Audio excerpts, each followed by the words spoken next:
And I'm Allie Carnett with a reaction from residents displaced from their homes. News 13 First at 5 starts right now. And I'm Allie Carnett with an update on the ongoing arrest being made regarding a years-long drug train in Natrona County. And I'm Allie Carnett with an update on the Arapahoe fire and details about why firefighters say they've never seen a fire like this one. And I'm Allie Carnett with a look at how you can protect yourself and your home from Wyoming's gusty winds. Well, Dean Larry Clapp was arrested more than 7 weeks ago, so it was definitely a surprise to enter an empty courtroom, only to have Judge Michael Patchen say Clapp waived his preliminary hearing the day before. The letters were found both at the Hawthorne Street scene as well as at the college. They also have identical content and give insight to Chris Crum's thoughts before the fatal attack. Well, Sean, these cases were in relation to a multi-agency effort to break up what appears to be a drug ring throughout the county. Well, Sean, no arrests have been made at this point, but sheriff's deputies and horse owners say it appears as if someone has been sneaking onto their property at night and cutting off and stealing their horse's hair. Now, studies show winter crimes are less random than those committed in heat. Therefore, premeditated crimes such as property crimes and robberies increase. Back to you, Dean. Corey, another element contributing to the early start of fire season is our strong Wyoming winds, and firefighters urge residents to begin prepping their property. Well, Dean, first you need to be sure you have the basic essentials such as water, food, and warmth. Sean, Douglas city officials have set aside land in the business park to start construction on the project. And drinking water, including bottled water, may have a small amount of contaminants, but the presence of these materials does not necessarily indicate a health risk. Back to you, Corey. Could cancer be hereditary? Some genetic conditions can make you more predisposed to certain kinds of cancer. Christine Nelson talked to a mother and son who found out firsthand. Dean, Casper police initially responded to a traumatic injury call at Casper College, but upon their arrival, officers enforced an active shooter protocol and called in reinforcements. I can say without a doubt that this is the worst day of my career. A murder-suicide shakes the halls of Casper College shortly after 9 a.m. An event like this that you hope never will happen in your community. Police believe a lone attacker kills a woman on the 3700 block of Hawthorne Street and immediately after kills a man in a Casper College class while the class was in session.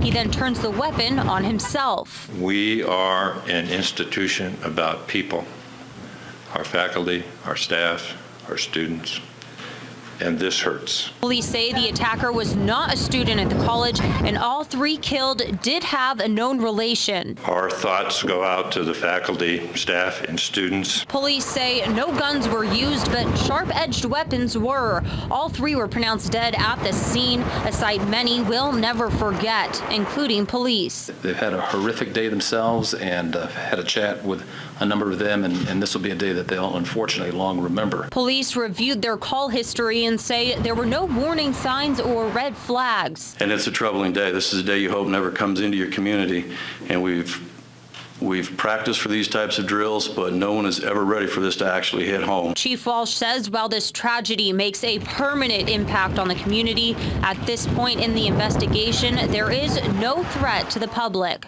I want to emphasize that this is a horrible tragedy, and I want the city to, well, I can't say, just feel safe right now. There is no one at large, and there's not a threat of random violence or anything like that stemming from this event.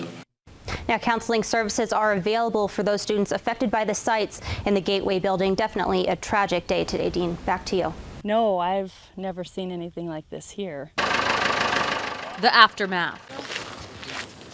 After a quarter-mile wide tornado rips through Platte County. Shocked. Kind of amazed me what a tornado could do. Leaving behind a wake of destruction, tearing out power lines, ripping houses from the ground, and flooding the streets. It hit my house. Didn't know really what to expect. A common response among those who fell victim to the disaster. I called my mom and found out that the house had been hit. Captain Joshua Artery was at guard training in Guernsey when he heard the tornado struck his sister's home. That was scary because I imagined everything being gone, and some of the neighbors had it a lot worse and everything is gone. So we felt pretty fortunate. Within minutes after the tornado passed through, community members were already showing up, helping residents sift through the rubble and salvage anything they could of what was left of their home. We had probably 15 cars here, all with guys with chainsaws and fencing material and all here to help out. Despite great loss and destruction, people in the community say they're optimistic and realize how much more tragic the outcome could have been. Our house, shop, and barn are still standing, which is amazing. Nobody got hurt. It's upsetting to see my sister lose her home, but very glad she's alive. Surviving a tornado that claimed several homes, but no lives. We'll be fine. It's good to see that she's smiling and see the kids okay. Allie Carnett, News 13, Platte County. Corey, police are still trying to determine exactly what happened, but here's what they've released so far. The accident resulted in multiple injuries and the death of a horse. Please take note, the footage you're about to see is graphic and may be disturbing to some viewers.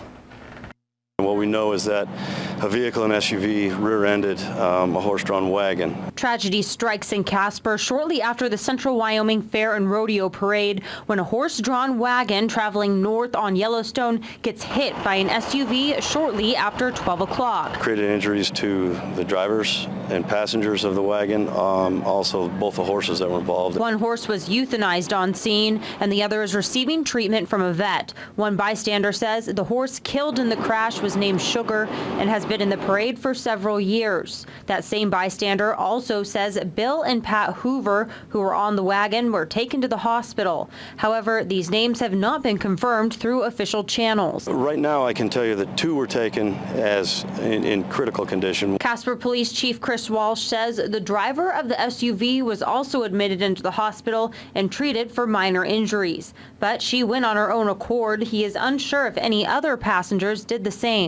We don't know how many may have showed up by privately owned vehicles, but we'll be able to clear that up some this afternoon. Rumors among spectators speculated a child was hurt, but police confirm this is not the case. There was a child on the wagon and that child's fine. Investigators continue working on scene, trying to gather more information, as the current details of what happened are sparse. The investigation is still real preliminary. Police are unsure whether drugs or alcohol were involved in the accident. We don't know any causal factors or anything at this point right now. With Parade Day being an exception, drivers generally don't see horse-drawn wagons traveling down the highway. You have to take the conditions into consideration when you're driving a vehicle.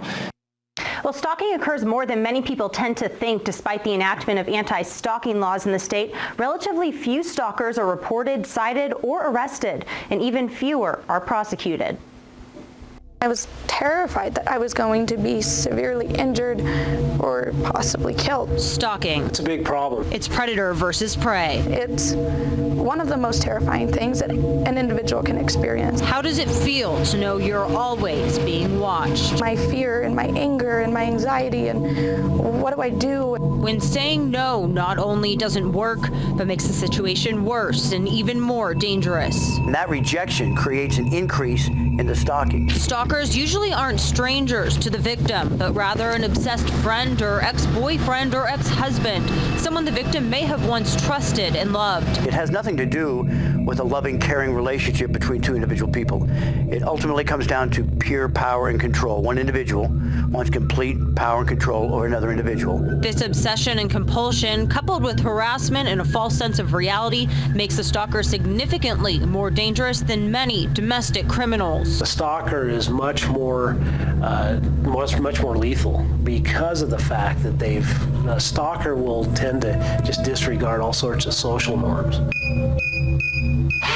Stalkers make their victim feel vulnerable, doing things such as driving by their house, obsessively trying to contact them, showing up unexpectedly, and in Elizabeth's case, even putting a tracking device on her cell phone. I just constantly felt like I was exposed to the world. Willing to do just about anything to stay safe.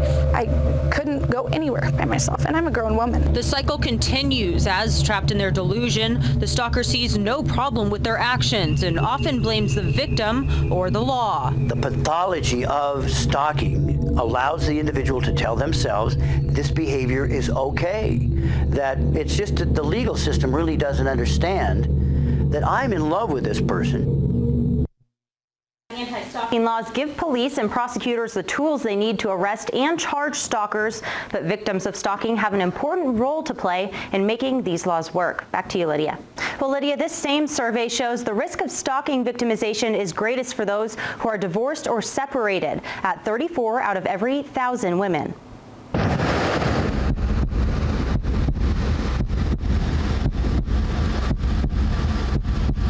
People that like you respect you, and people that don't respect you harass you, and that's what stalking is. Elizabeth's ex-boyfriend and stalker is in a facility where he's unable to contact her, but he won't be there forever.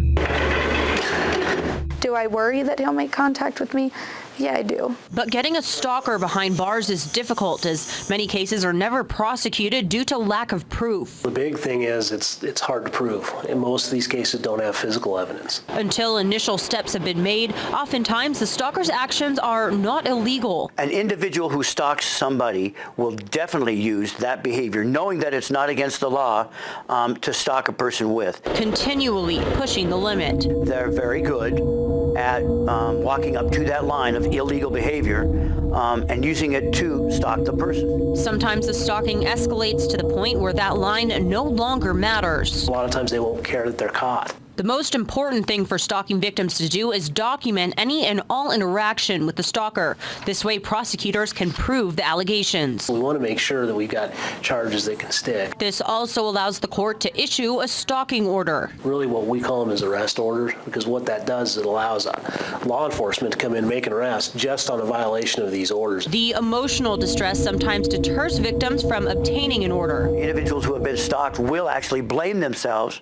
for the behavior of the stalker, when in fact that's not the case at all. Once you get past that, you can kind of go, no, this isn't me. I'm asking them not to do this, and they're disrespecting me because of their own choices.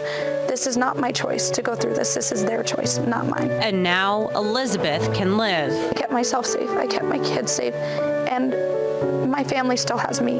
Making her a survivor. Being a victim, to me, that's giving them power. And to take that power away from a perpetrator and say, no, I am not your victim. I'm a survivor, and I'm a much better person. I'm a much stronger person than I ever was before. And Elizabeth is a great example of why documentation is so important in these cases. 11% of victims are stalked for 5 years or more, but Elizabeth was able to take legal action and put an end to her stalking after only a few weeks. Lydia, back to you. The Gillette woman, missing since Monday, died of a self-inflicted gunshot wound. Searchers found the body of 49-year-old Ruth Martinson Thursday near her truck in eastern Campbell County. The 10th U.S. Circuit Court of Appeals upholds Armando Cano's 10-year sentence for use of a firearm during a carjacking, but sends the case back for resentencing on the carjacking charge. And earlier in the day, and just blocks away, 2 separate pedestrians were struck by vehicles within 30 minutes of each other. And a Jackson Hole woman remains in critical condition following a skiing accident over the weekend. Governor Meade stopped in Wheatland this morning to meet with Platte County veterans and current military members. And tribal epidemiologists conduct studies to find a cause for health issues on the Wind River Indian Reservation. The Oil City now has a plan to specifically address this kind of emergency. And next up, hear from passengers on the JetBlue flight where the pilot had to be restrained yesterday. Stay with us.